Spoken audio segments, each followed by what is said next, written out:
Hi guys, Gretchen with Urban Healing. I'm here with the second installment of our Alzheimer's Japanese knotweed video. This will be the final video for Japanese knotweed and Alzheimer's. We will get more into Alzheimer's and other herbs and mushrooms and other things for that. And we will get into Japanese knotweed and what it's used for as in addition to Alzheimer's. But for this video, this is the last one combining the two, Japanese knotweed and Alzheimer's. That being said, let's talk about Alzheimer's by itself for just a moment. The three big triggers for Alzheimer's are going to be genetics, environment, and diet. Genetics, you can protect yourself with Japanese knotweed, lion's mane, and a few other things from getting that Alzheimer's trigger. Environmental triggers, the big environmental triggers are going to be pollutants. If you are in an industrial area, if you are in a total urban area, like just think you live downtown and you get all of that extra pollutant coming through, that's going to be in your air and your water. Industry areas, the same thing. It's going to be in your air and your water. And most hugely industrial areas are going to be on rivers, river fronts, just because of the transportation factor and the cooling factor for a lot of them. So that water is going to be polluted with that too. If you live near these areas, you should definitely be using a water filter, especially if you're predisposed or if you've been diagnosed with Alzheimer's, any type of immunosuppressant diseases, any type of inflammation diseases, but especially if you are fighting huge things like Alzheimer's, cancers, that type of thing. Get a water filter now. We like Zero water filter. They make a big glass water filter for it.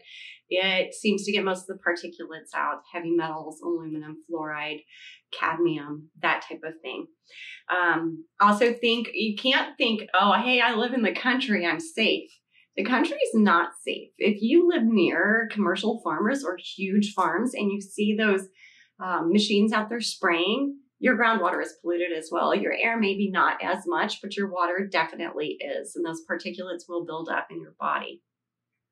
One of the other big triggers is diet. In our older generation, we see a carb-heavy diet. What carbohydrates do in your brain is they transfer from carbs to glucose, and we use that glucose to run on energy. In Alzheimer's affected brains, that glucose energy is not necessarily a good thing. You've probably heard of the keto diet.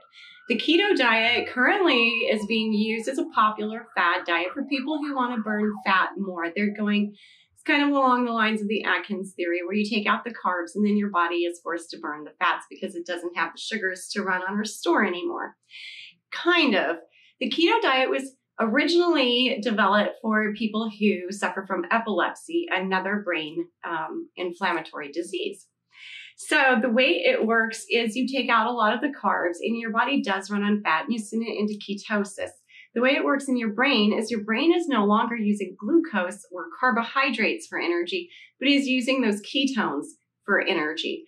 Those ketones are healthy and they are key to maintaining a healthy brain and helping those of you who are fighting and trying to reverse Alzheimer's.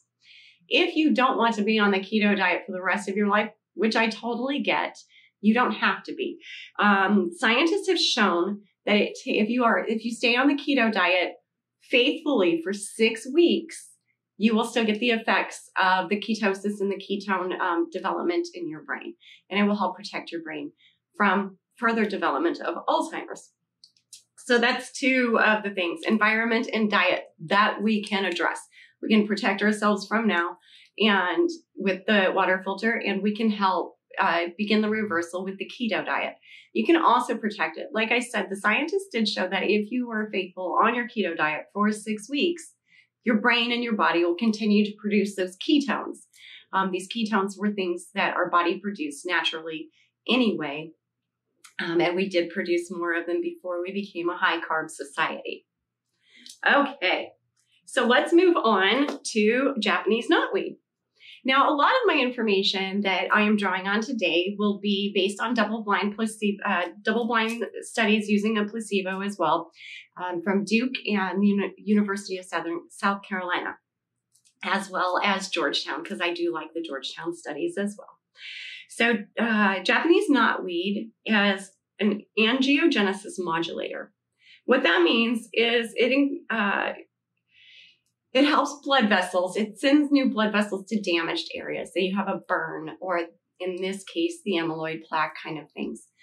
It also does not allow things like tumors or bad things to grow. It protects the cell lining of blood vessels as well, so that helps. So the resveratrol in the in the double-blind study, the things that were hugely noted in one of the things that frustrate me most about Japanese knotweed and the treatment of Alzheimer's is more people don't know about it. I had to literally stumble across this information by accident while I was looking up a different invasive herb for a different purpose. And somebody happened to ask me the same day about it. So there went all of my studies into this. Anyway, more people should know about Japanese knotweed. But let's get to this before you think that you should take it. If you are pregnant, you cannot take it. If you are nursing, you cannot take it. If you are a child and still developing, you cannot take it. If you are on blood thinner, you definitely cannot take it. Japanese knotweed is a natural blood thinner. Should talk to your doctor if you're on a blood thinner and you have Alzheimer's or a hugely inflammatory disease about switching out your blood thinner for the Japanese knotweed. But until you do that, and you should only do so under a physician's care. I am not a doctor, so I don't know how your dosages should go. You definitely need to be under your physician's care because of how dangerous blood thinners are. If you are on a blood thinner and you take Japanese knotweed not only will thin your blood even more, it will enhance the effects of your current blood thinner, meaning you could possibly bleed out from a paper cut. No Japanese knotweed if you're taking blood thinners. I cannot express that enough. No, just no. All right, so that being said, the double-blind study for the Alzheimer's patients. What happened was they saw an increase in the ability to remember words from where they were. And this was over a 6-month period. They began with 500 megs a day. And within 3 months, they upped it to 1,000 megs a day. The whole point of doing this is over a year period to get you up to 2,000 milligrams a day. And resveratrol from the Japanese knotweed is going to be your best bet because resveratrol from grapes is such a little tiny constituent. You get 1 meg out of a glass of wine. So the majority of it does come from the Japanese knotweed, which is great because Japanese knotweed has this whole other family of metabolites that are amazing as well. Okay, so it also increased function in the hippocampus. Why is this important? Because the hippocampus is the part of the brain that organizes and collects and remembers all of the memories. It stores all the memories. It also showed a decline in the glycated hemoglobin. This is also super important because getting your blood sugar under control while you have Alzheimer's is key to healing, to stopping it and all of that. You need to get that inflammation out of your body, and blood sugar is a huge important part of that. Reduce body fat. So reducing the body fat, we go back to that dietary thing. When you reduce your body fat, then you reduce that glucose energy and you're forcing your body to burn fat, getting that ketosis, that ketone energy in.